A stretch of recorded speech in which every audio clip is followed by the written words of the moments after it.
வணக்கம் மக்களே, நான் உங்க பாலா. இன்னைக்கு நம்ம வீடியோவில் எதை பற்றி பார்க்க போகிறோம் அப்படின்னா தாமரையை பற்றி தான் பார்க்க போகிறோம்.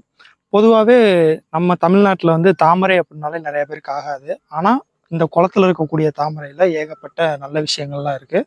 அதெல்லாம் என்னென்ன அப்படின்றத பற்றி தான் இந்த வீடியோவில் நம்ம பார்க்க போகிறோம். வாங்க வீடியோக்குள்ளே போகலாம். பொதுவாகவே பாறையில் ஒரு வகையான தாமரையும் குளங்களில் வந்து 3 வகையான தாமரையும் வளருது. அதில் வந்து ஆகாய தாமரை, இளஞ்சிவப்பு நிறத்தில் இருக்கக்கூடிய தாமரை, வெள்ளை தாமரை, இது மூணுமே வந்து குளங்கள்ல நம்ம நிறைய இடத்துல பார்த்துருப்போம். அதே மாதிரி இந்த பாறைக்கு நடுவில் வந்து கல் தாமரை அப்படின்ற தாமரை பூக்கும்.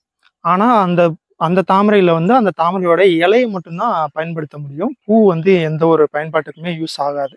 இந்த வெள்ளை தாமரை என்னென்ன நோய்களுக்கெல்லாம் பயன்படுத்தப்படுது அப்படின்னு பார்த்தீங்கன்னா, இந்த மூளை சம்பந்தமான பிரச்சனை இருக்கக்கூடியவங்களுக்கெல்லாம் ஒரு அருமருந்தாக இந்த வெண்தாமரை இருக்கு.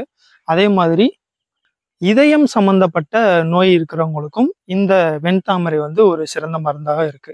இப்ப இருக்கக்கூடிய எல்லாருக்குமே இருக்கக்கூடிய ஒரு பொதுவான பிரச்சனை என்ன அப்படின்னு பார்த்தீங்கன்னா, உடல் சூடு. இந்த உடல் சூடு காரணமாக தான் நிறைய பேருக்கு வந்து டிப்ரெஷன் ஆகுறதா இருந்தாலும் சரி, முடி கொட்டுறது, இந்த மாதிரி ஏகப்பட்ட பிரச்சனைகள் வந்துட்டு இருக்கு.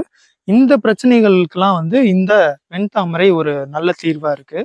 இந்த முடி உதிர்வு இந்த மாதிரியான பிரச்சனைகளுக்கெல்லாம் இந்த வெண்தாமரையை வந்து வெயில்ல நல்லா காய வச்சு அரைச்சு பவுடர் ஆக்கி அதோட வந்து தேங்காய் எண்ணெய் இந்த மாதிரி எண்ணெய்களை சேர்த்து தலையில தேய்க்கிற மூலமா இந்த முடி உதிர்வு இந்த பிரச்சனைகளுக்கெல்லாம் ஒரு நல்ல தீர்வா இருக்கும்.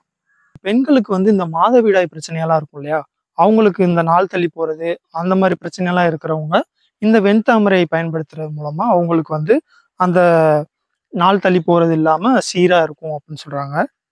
அதே மாதிரி இந்த வெள்ளைப்படுதல் பிரச்சனைக்கும் இந்த வெண்தாமரை ஒரு சிறந்த மருந்தாக இருக்கு.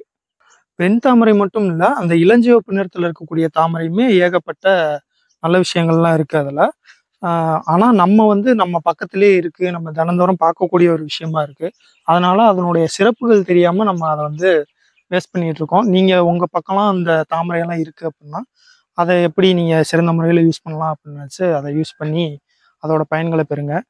வெளியில இருந்து பார்க்கறதுக்கு அழகா இருக்கக்கூடிய இந்த தாமரையை வந்து பறிக்கணும் அப்படின்ற ஆர்வத்துல ஒரு சிலர் வந்து இந்த ரொம்ப ஆழமான பகுதிகளுக்கு போய் அந்த தாமரையை எடுக்கும் பட்சத்துல அந்த தாமரையோட வேர்கள் வந்து ரொம்ப அடி வரைக்கும் ஊன்றி இருக்கும். அதனால ஒரு சிலர் சிக்கி உயிரிழந்த கதையெல்லாம் கூட நம்ம பேப்பர்லலாம் படிச்சிருக்கோம். அதனால ரொம்ப கவனமா அதை பார்த்து ரசிக்கிறதும் அதை பயன்படுத்துறதும் ரொம்ப கவனமா பயன்படுத்துங்க. மேலும் இதே மாதிரி ஒரு நல்ல வீடியோல உங்களை வந்து சந்திக்கிறேன். அதுவரை உங்களிடமிருந்து விடைபெறுவது உங்கள் பாலா. உடல்ல பித்தம் அதிகமான கண் பார்வை மங்கிரும். உடல் சூடாகி தலைமுடி உதிரும். ஆனால் இதை வந்து இந்த வெண்தாமரை